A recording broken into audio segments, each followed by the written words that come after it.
Alô, alô, sejam todos muito bem-vindos. Mais uma edição do Saúde e Soluções na tela da Band, no YouTube também. Se você perdeu as edições anteriores, vários temas relacionados à saúde do meu povo que está aí do outro lado. Os programas estão todos disponíveis no YouTube.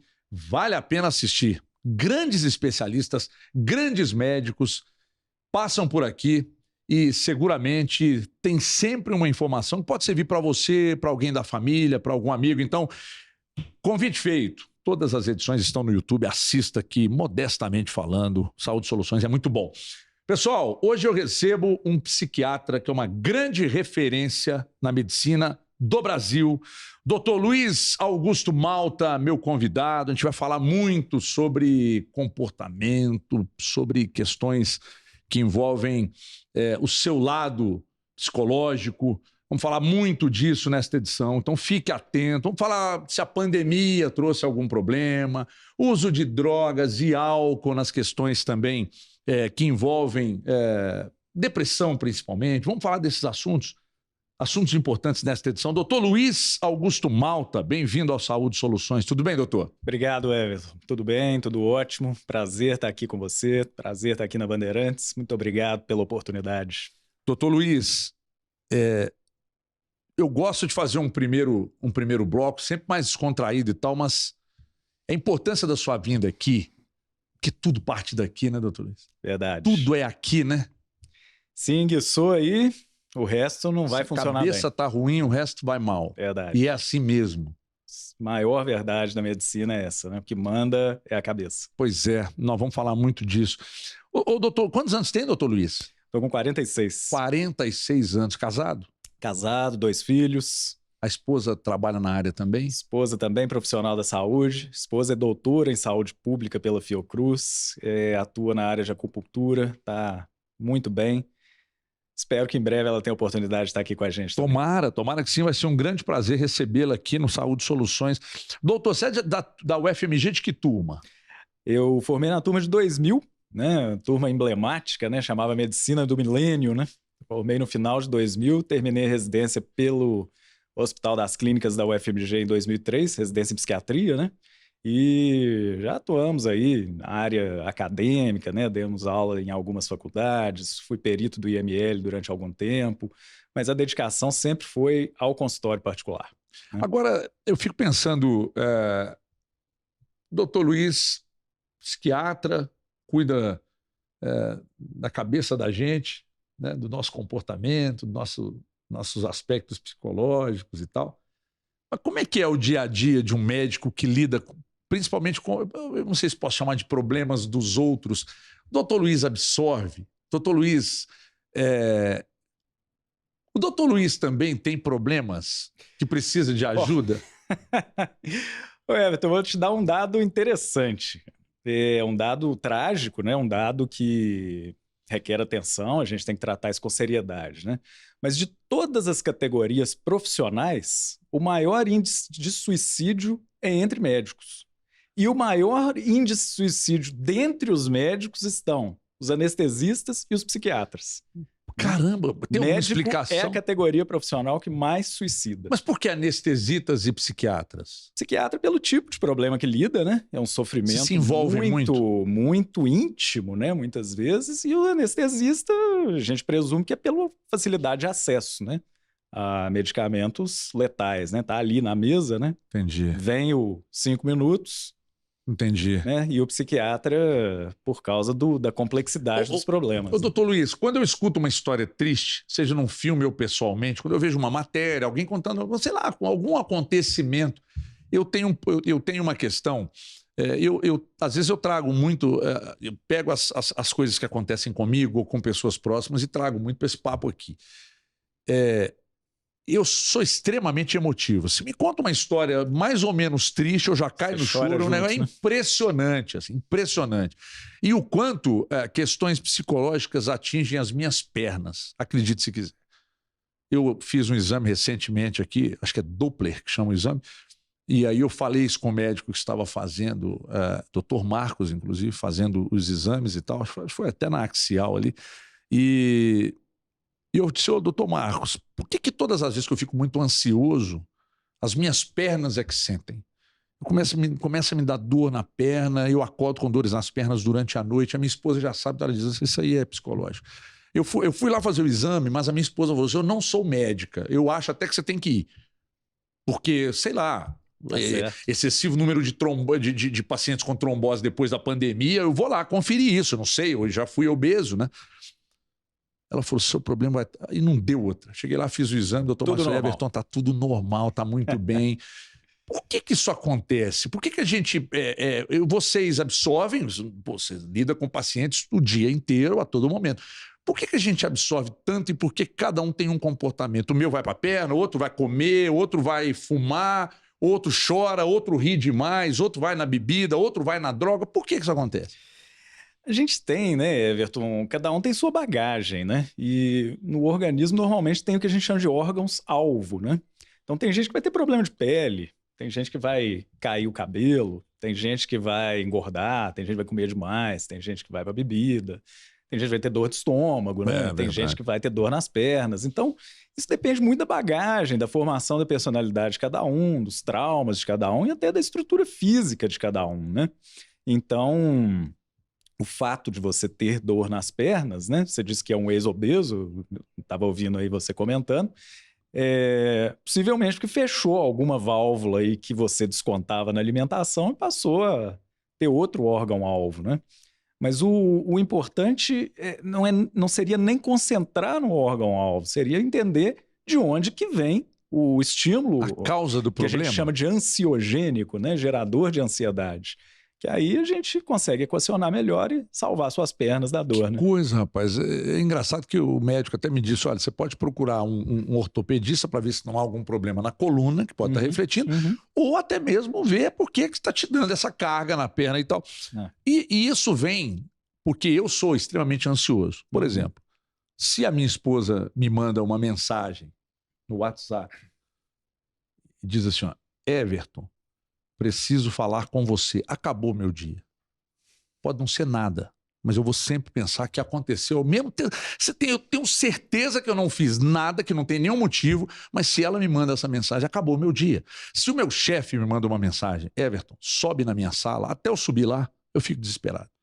Se algum amigo fala, tenho uma fofoca para te contar, mas não pode ser agora, me liga amanhã, eu não vou dormir. Por que isso acontece, doutor? Isso a gente chama de ansiedade antecipatória, né? Isso tem cura?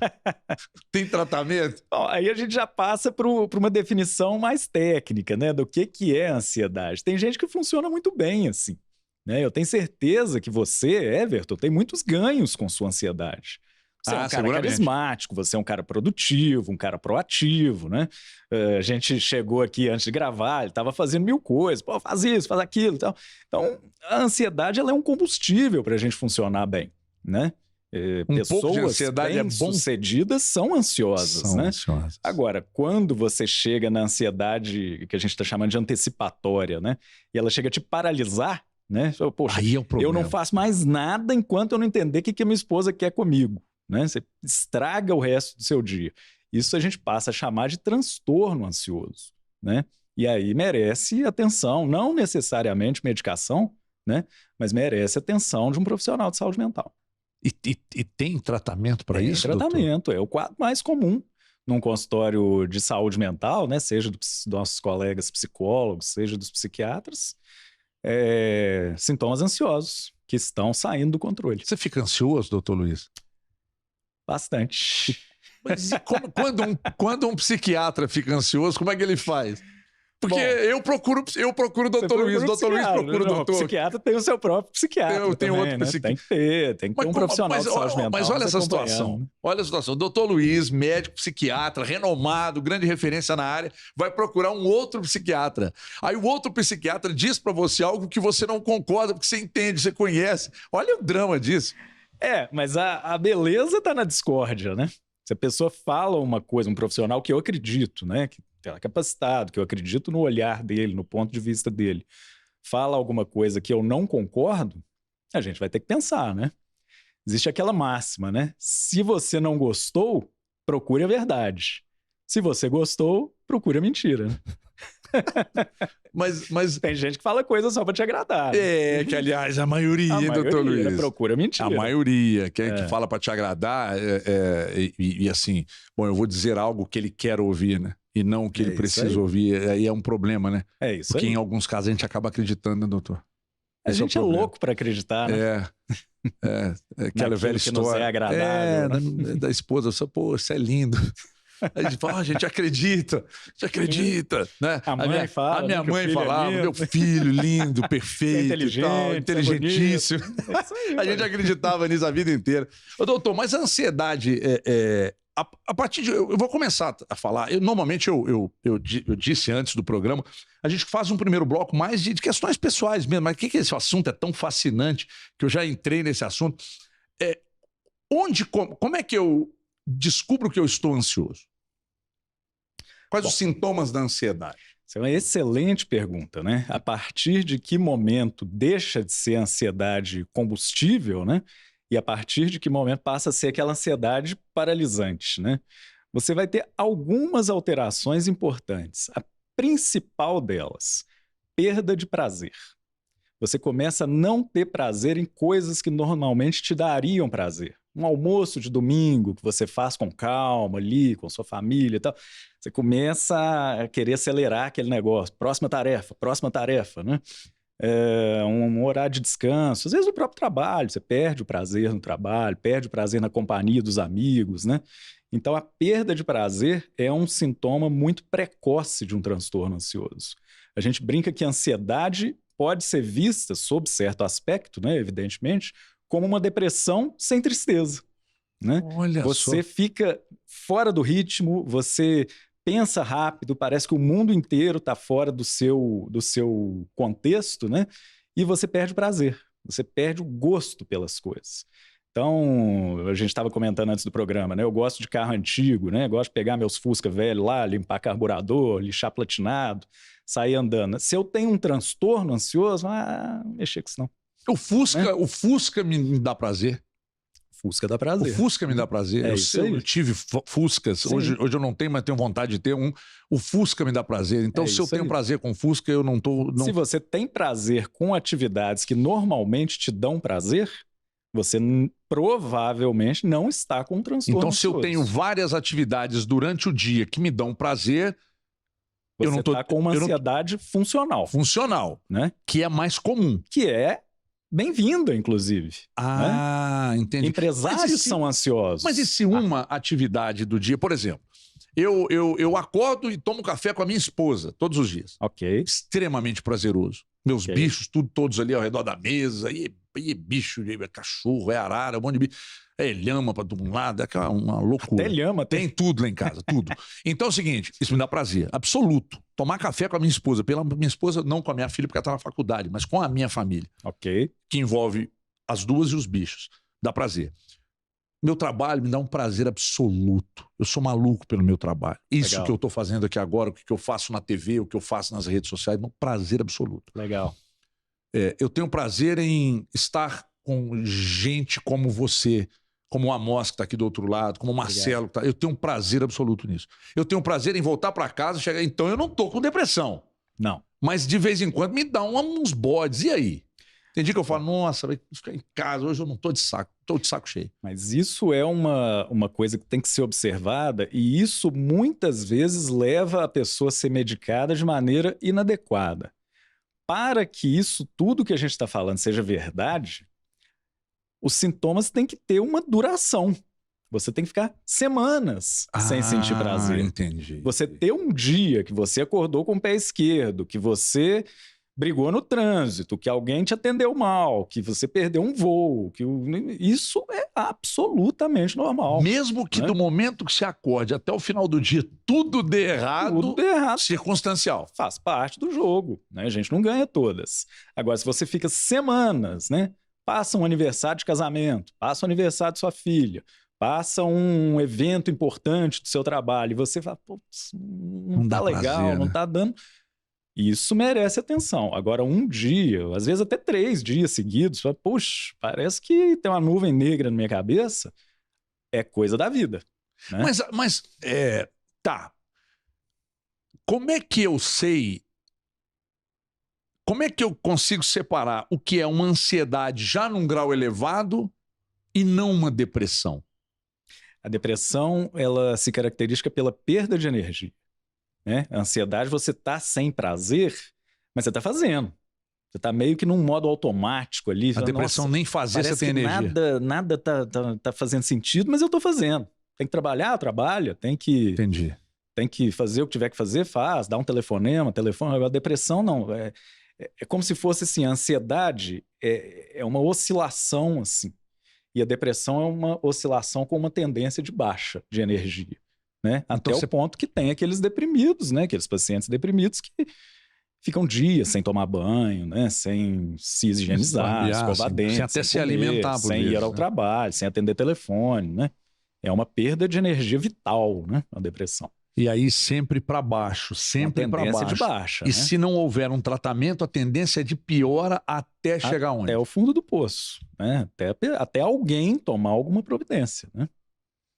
Mas isso varia muito de acordo com a genética da pessoa, né? Tem gente que passa uma vida deprimido, mas com uma depressão leve. Aquela pessoa mal-humorada, azeda, que acha tudo ruim, né? Que está sempre reclamando, né? Isso a gente chama de distimia, né, em psiquiatria, é uma depressão leve e crônica. Né? A pessoa não passa disso. Tem tratamento? Tem tratamento. Tudo tem tratamento. Mas eu ainda vou persistir numa pergunta aqui, que é de como o paciente identifica essa que é uma distimia. Uhum. Como é que ele identifica que é uma distimia e que não é uma depressão um pouco mais profunda? Normalmente, a distimia, quem identifica é quem está perto. É quem está em volta. Poxa, o Everton tá só reclamando. A festa estava legal. O cara reclama que o espumante não estava gelado. Eu conheço. O restaurante estava bacana, ele reclama que o garçom demorou 5 minutos, que o vinho não harmonizou com o prato. O prato estava frio, o atendimento estava ruim, ainda cobraram 15%. A distimia é um quadro leve, a pessoa vive mal. Ô, doutor, eu conheço um monte de gente ela assim. vive nota 6 a vida inteira. Tudo é nota 6. Tudo é nota 6. Ou às vezes até menos, né? Passa de ano. Entendi. Vai ali, né? Poderia se beneficiar de um tratamento, né? Poderia estar no outro patamar de sentir prazer com as coisas, né? Quando a gente fala prazer, não é grandes prazer, não é ir para Paris de primeira classe, jantar no Tour d'Argent, igual você faz todo ano. Não, quem me dera, ainda chego lá. Mas pequenos prazeres, de estar com a família num domingo, de fazer um churrasco lá para a meninada, né? E a pessoa vai perdendo isso. Ó, eu vou para o intervalo, mas é muito rápido. Papo com o doutor Luiz Augusto Malta, continua psiquiatra. E é médico pela UFMG, da turma de 2000, nosso convidado hoje aqui. E a gente vai, psiquiatra pelo HC da UFMG em 2003 também. E é uma grande referência na área. Esse papo está muito bom. Obrigado, Everton. Porque eu trago todas essas histórias que o doutor Luiz está contando aqui para o meu dia a dia, porque tem cada mala que a gente encontra pelo caminho aí, que, meu Deus do céu. Mas nós vamos continuar esse papo, porque o papo é sério, mas a gente acaba de vez em quando dando uma esculhambada aqui, mas é para o bem, é para deixar mais leve para você que está do outro lado aí, porque afinal de contas, aqui nós estamos vivendo um momento de grande prazer. Rápido intervalo, a gente já volta.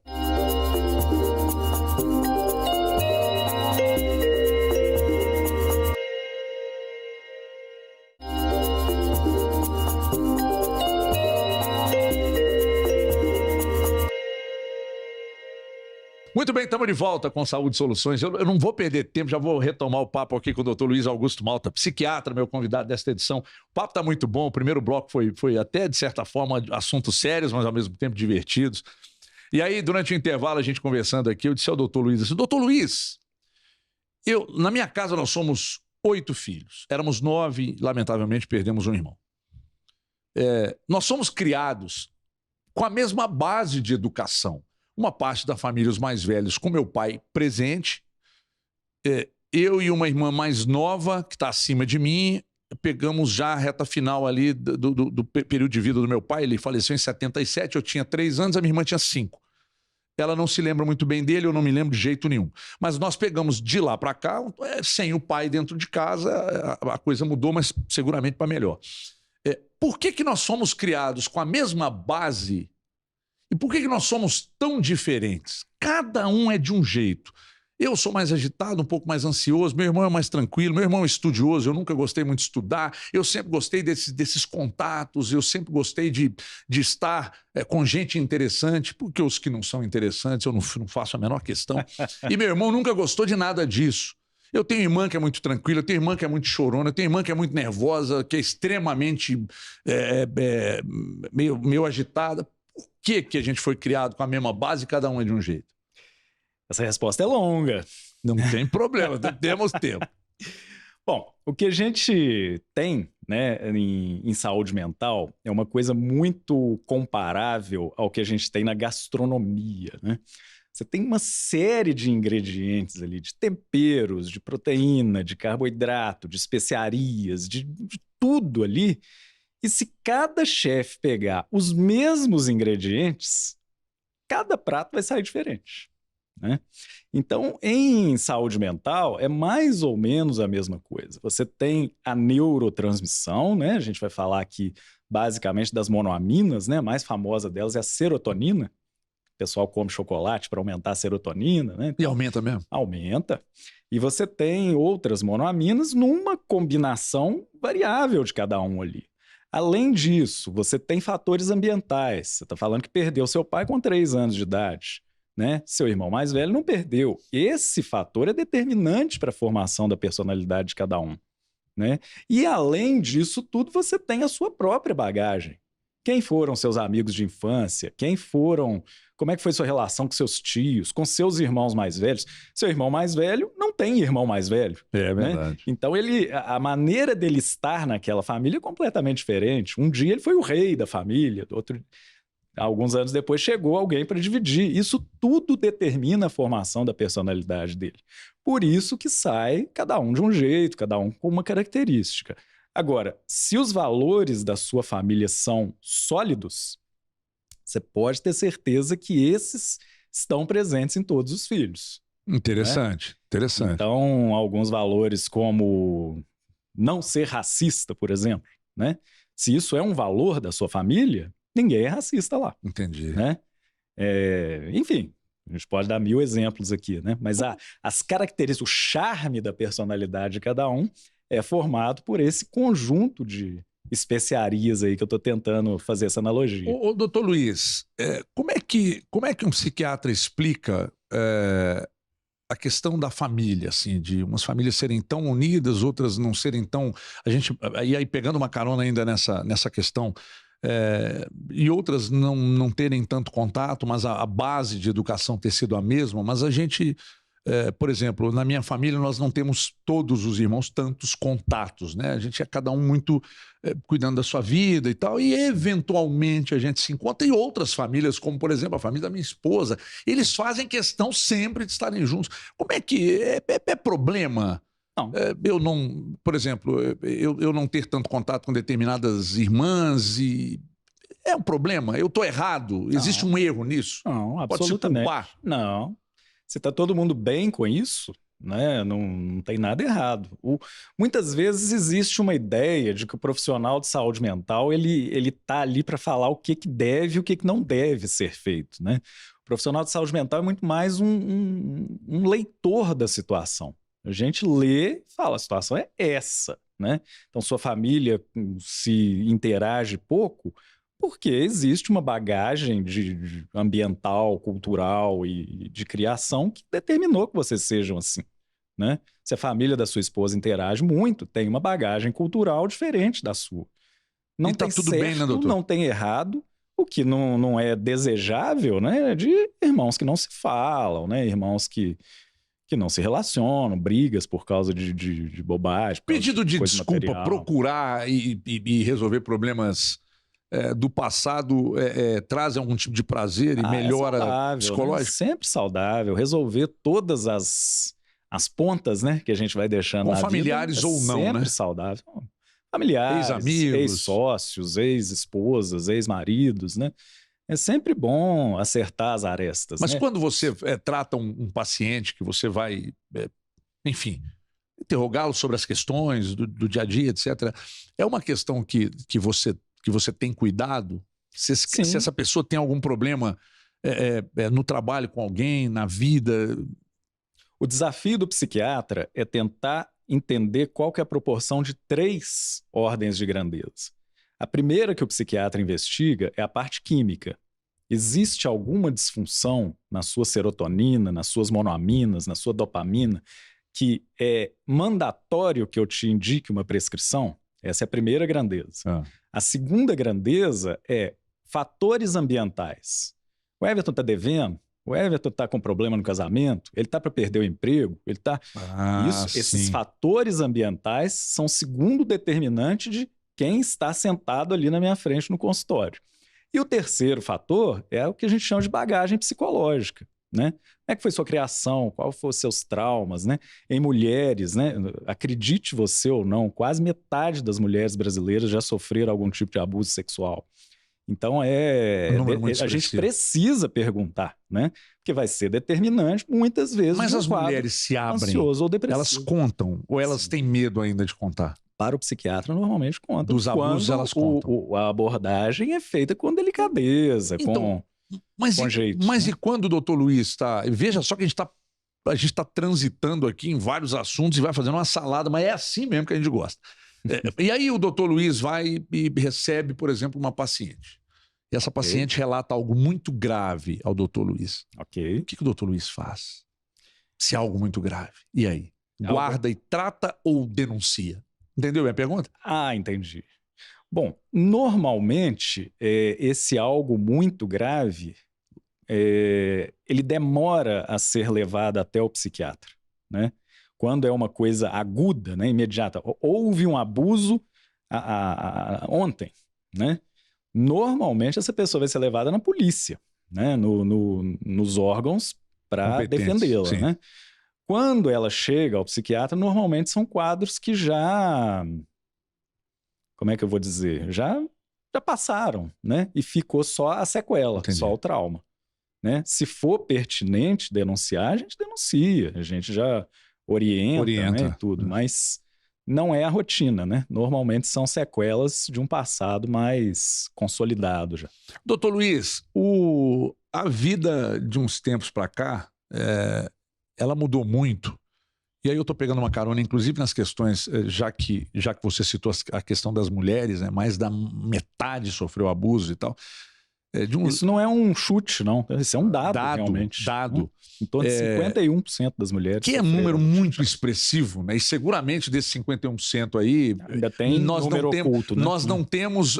temos os números ocultos e nós não temos muitas... Nós não devemos ter 50% desses 51% que denunciaram. Sim. Né?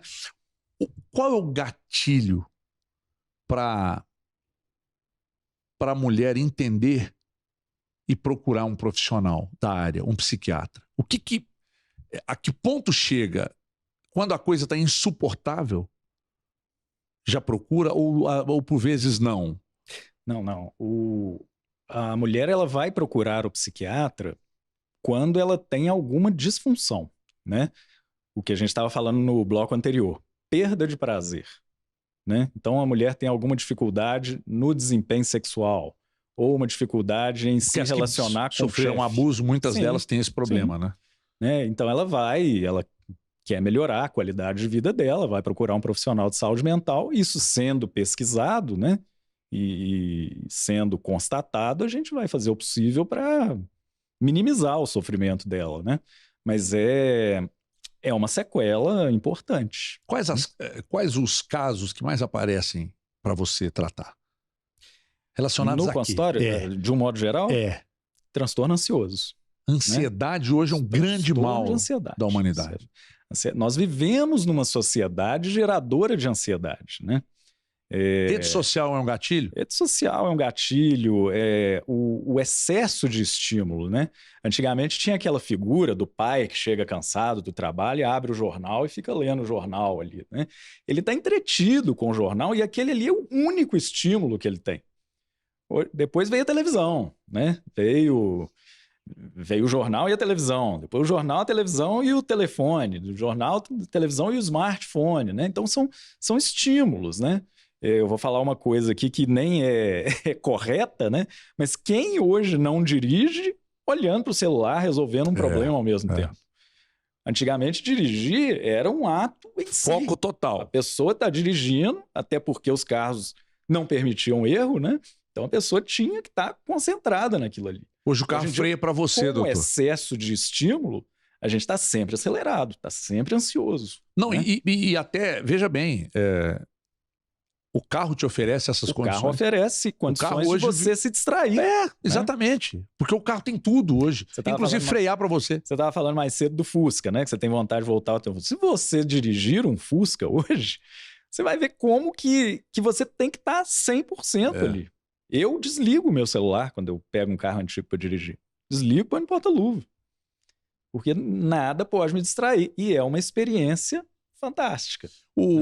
A gente está falando sobre a questão das redes sociais serem um gatilho. É um problema.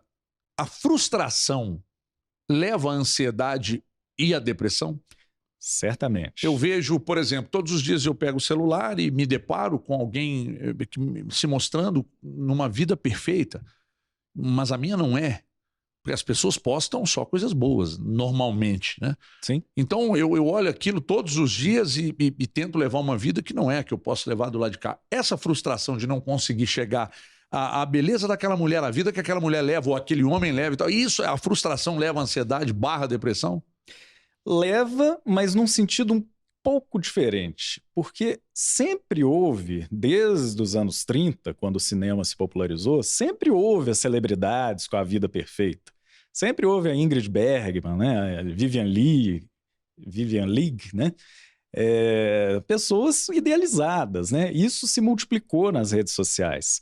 Mas o que leva realmente à ansiedade é a vontade de ter recompensas quando você está em rede social. Então, uma curtida, um texto pequeno que você acaba de ler, um meme que você vê, uma coisa curtinha ali, te dá um pequeno disparo de dopamina, né? E isso é viciante. É mais ou menos como um trago de cigarro, né? Então, você vê um meme e acha engraçado, você tem um prazer. Logo, você vai querer ver outro, e outro, e outro, e outro, né? Você vê uma notícia do seu time de futebol, você já está cansado de saber que ele ganhou, que ele perdeu, não sei o quê, mas você quer ver o que fulano achou, o que o comentarista achou, o que é. E essa busca por recompensas, ela é altamente geradora de ansiedade, né? Você tirar isso da pessoa, ou a pessoa não ter o conteúdo que ela está procurando, fazendo uma analogia, né? Mais ou menos como um fumante que não pode acender um cigarro.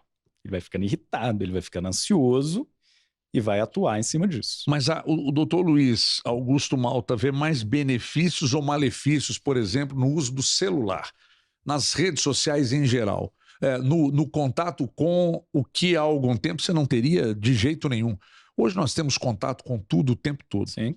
A psiquiatria acha isso positivo e produtivo ou peronomútil? Muito positivo, muito produtivo. Rede social é algo inclusivo, né? Você imagina um menino, né? Tímido, com dificuldades sociais e tudo, mas consegue se expressar na rede social. Você imagina um artista inexpressivo, uma pessoa sem recurso, tudo que consegue colocar a arte dela em rede social. Né? Né, durante algum tempo, eu tive um canal no YouTube, né? Claro que é uma coisa amadora e tudo, mas você imagina colocar esse conhecimento... Um tempo atrás isso era impossível. Né? Para quem quiser estar ali, né? Então, o benefício supera muito o malefício. Agora, como tudo na vida, a diferença entre o remédio e o veneno é a dose. Então, as pessoas que não sabem usar da rede social, dos benefícios da rede social, elas vão cair nessa espiral de ficar escravas daquilo ali, vão precisar de tratamento. O tratamento existe, né? E vão precisar fazer escolhas. Doutor né? Luiz, já que você está falando que a diferença entre o veneno e o remédio, o veneno é a dose, o equilíbrio é base para tudo na vida? Desde a Grécia Antiga, né? E é o que você busca como médico? Equilíbrio e moderação. Em tudo? Em tudo, né? Você tomar uma taça de uma cerveja artesanal que um amigo seu fez, uma coisa extremamente prazerosa, né? Você passar o dia inteiro tomando cerveja, uma coisa que não vai te levar a lugar nenhum. O professor Clóvis de Barros Filho, ele fala um negócio muito interessante sobre a pamonha, né? Não sei se você já viu esse vídeo. que ele fala que está vindo pela estrada e ele vê lá a placa do restaurante na beira da estrada vendendo pamonha. Uhum. Aí ele para o carro ali na Dutra, vindo de Aparecida, de Cruzeiro, ele para na Dutra e aí ele come uma pamonha. Aí ele fala do prazer absoluto da pamonha, da primeira pamonha. Não satisfeito, ele pede a segunda pamonha e ele já vê que a segunda pamonha já não entra tão bem. Exatamente. Daqui a pouco ele pede a terceira, porque ele ainda não está satisfeito no sentido de cheio. Aí ele pede a terceira, já vem que é uma desgraça, um gosto horrível, e já desce a mesma pamonha. A mesma pamonha. Então o equilíbrio é tudo.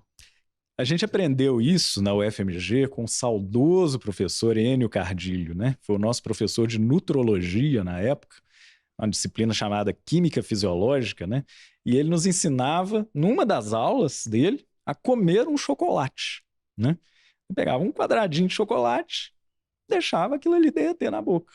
E é aquilo e pronto, né? Aquilo não adianta você querer comer uma barra de chocolate. É que tem um aí que é impossível comer um só. Né? Aí é adicção, né? Aí é o comportamento gerador de ansiedade, porque na privação daquele estímulo, você vai ficar irritado, ansioso, etc. Essa questão do equilíbrio me chama muita atenção, porque normalmente as pessoas que são equilibradas na alimentação, equilibradas até no aspecto dos exercícios físicos, que não passa do ponto, equilibrado no cuidado espiritual, equilibrado financeiramente, essas pessoas me parece, não sei, você pode até falar disso, mas no próximo bloco, que elas vivem melhor, as pessoas mais equilibradas. Eu quero saber se é uma verdade, eu quero falar também na volta de um negócio, atenção, porque você pode ser vítima disso aqui, ó, transtorno bipolar e TDAH. Nós vamos falar sobre isso. Porque a minha esposa disse para mim um dia desses assim, você tem TDAH. Eu falo, vamos falar com o doutor Luiz aqui para saber o que é isso e se você aí do outro lado tem ou se tem algum sintoma que pode demonstrar. A gente segue esse papo daqui a pouco na volta do intervalo aqui no Saúde e Soluções. É uma salada de assuntos inerentes à questão do comportamento humano, que é um negócio muito legal. E hoje, só lembrando que o tema é saúde mental da sociedade, inclusive pós-Covid, que a gente ainda não falou disso. As pessoas pioraram depois da Covid? Se sim, por que pioraram? A gente fala disso daqui a pouco. Até já.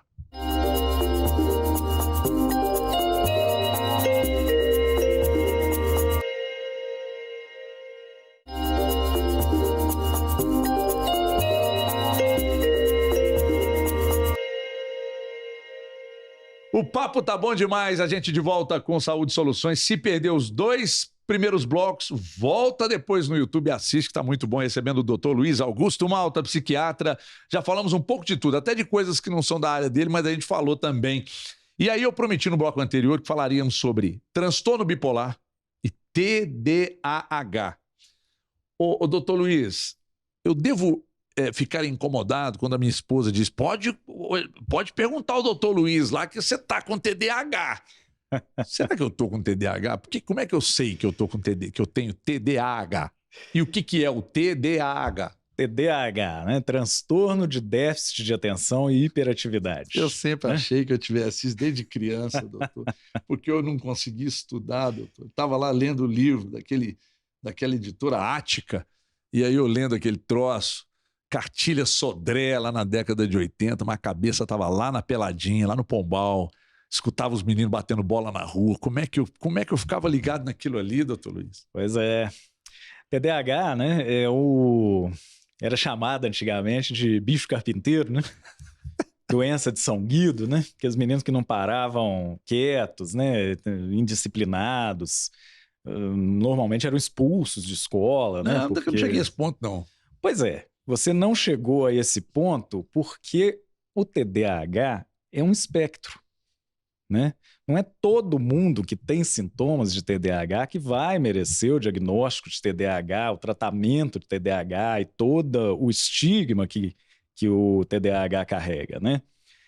Tem gente que é mais desatento mesmo, tem gente que é mais agitado mesmo. Tem adultos que têm déficit de atenção porque estão ansiosos, como a gente estava falando. A ansiedade pode levar ao transtorno? Não ao transtorno. A ansiedade leva a um déficit de atenção.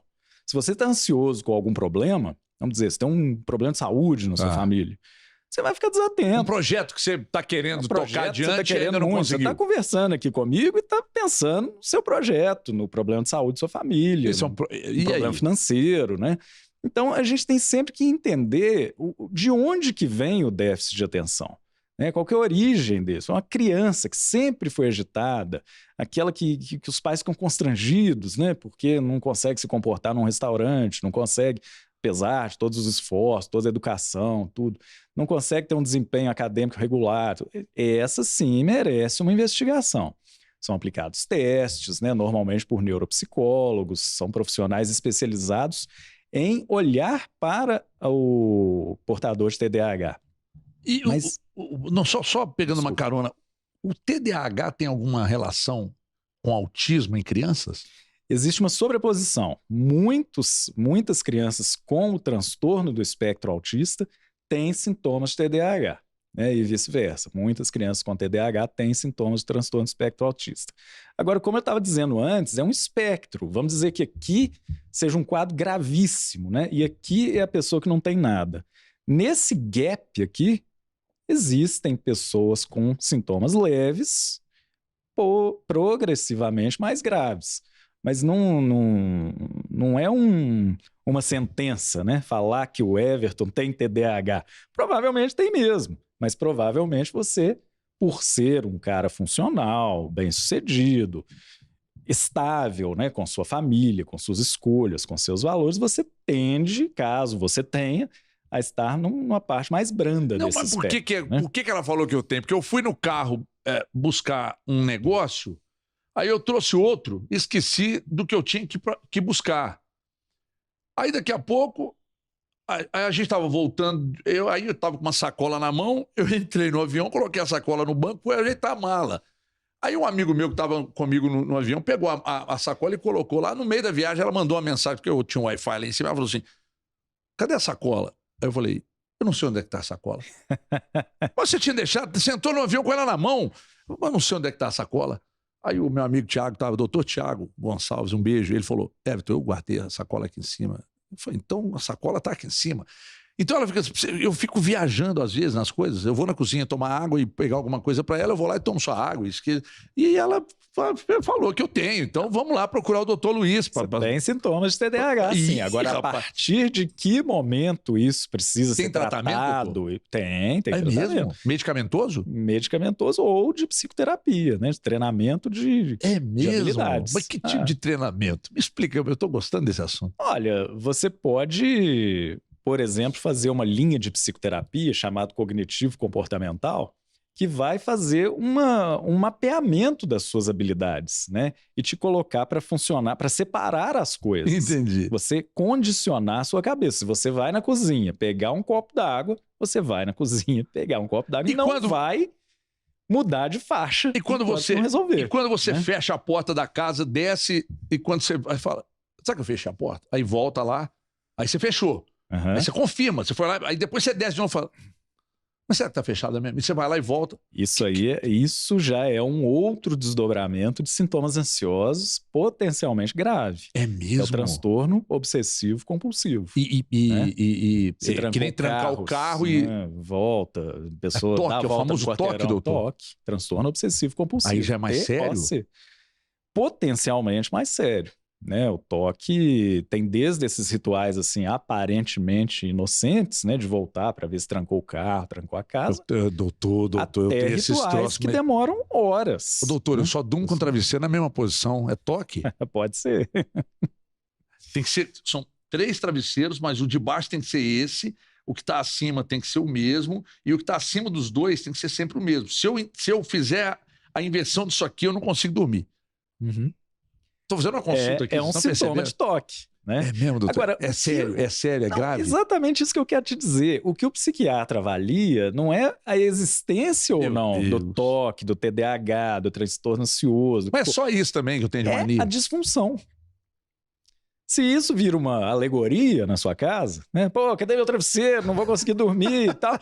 Mania. Ok, é o cara cheio de mania lá. Porque você tá no hotel, seu travesseiro não tá lá e você dorme bem. Você dorme, né? Você tá no avião, você dorme. Você tá no hotel, você dorme. E o transtorno bipolar, doutor Luiz?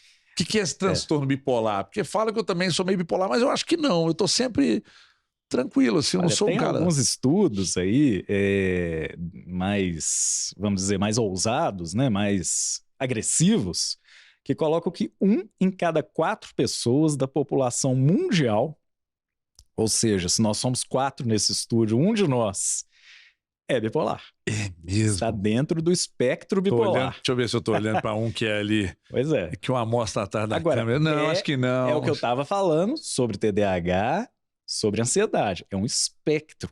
Não quer dizer que a gente vai medicar 1/4 da população mundial. Mas como bipolar. é que eu identifico que eu tenho transtorno bipolar? Todo humor oscila. O meu oscila, o seu oscila, o seu oscila, o seu oscila. A gente estava falando mais cedo, né? Tem horas que você tem um dia ruim. Oscilou para baixo. Claro. Você tá chato, você tá azedo. Dormiu mal por qualquer motivo. Você brigou no trânsito, você achou que o garçom te atendeu mal, achou que a comida estava ruim e tal. Ok, né? O humor oscilou para baixo. E tem hora que você tá eufórico, você tá otimista, você tá cheio de planos e tal. E nada aconteceu, tanto para você ficar para baixo ou para você ficar para cima. Isso é natural do psiquismo, essa oscilação.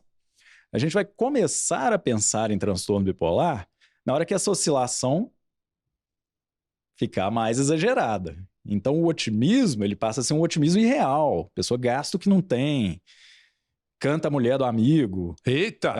Bebe demais e fica se sentindo muito poderoso, né? E depois alterna com depressões terríveis, pessoas se sentir depois que passa esse derrotada, momento né? de prazer euforia, absoluto, de né? euforia, Isso. baixa a bola mesmo, aí Isso. fica mal. Aí fica deprimido mesmo, né? Mas o que? Mas essa oscilação É genética. ela é genética. Ela é determinada geneticamente, né?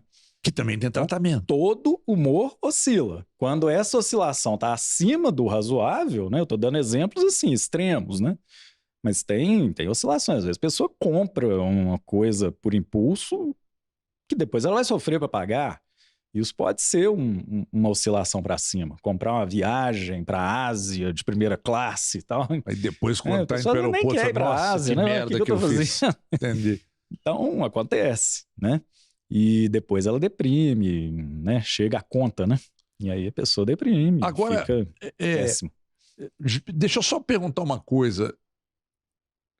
Nós deveríamos ter medo de pessoas que são muito felizes, que acorda dando bom dia para samambaia, e vamos lá, e tal. Doutor Luiz, eu não confio muito em gente muito feliz 24 horas por dia, todos os dias, que estão todo o tempo inteiro, gratiluz.